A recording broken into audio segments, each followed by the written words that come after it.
On June 12, Prime Minister Erdogan ordered the Turkish Interior Minister to end ongoing demonstrations, as protesters prepared again to rally in Taksim.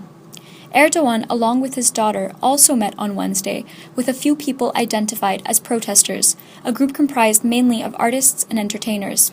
Some protesters argued that Erdogan's chosen activists were in fact friendly with the government and boycotted the meeting.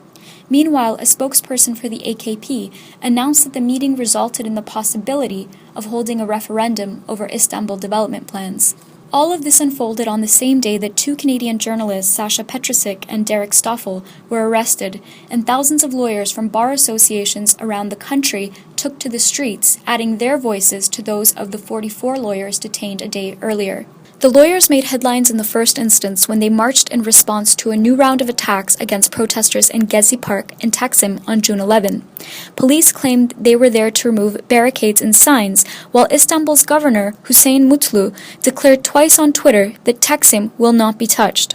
What followed was a severe show of force, arguably the most severe over the last 2 weeks since the uprisings broke out. Building up to the clashes was Erdogan's speech upon his return from a 4-day business trip in North Africa, throughout which he stated, "These protests that are bordering on illegality must come to an end as of now," and, "They say I am the Prime Minister of only 50%. It's not true. We have served the whole of the 76 million from the east to the west." Those who call themselves journalists, artists, politicians, have, in a very irresponsible way, opened the way for hatred, discrimination, and provocation. Erdogan's statements propelled contrasting reactions. They mobilized his supporters who chanted slogans such as, "Those who raise their hands against the police should have their hands broken." His speech simultaneously pushed more demonstrators onto the streets, who in turn chanted, "Tayyip will pay," and "Tayyip, resign."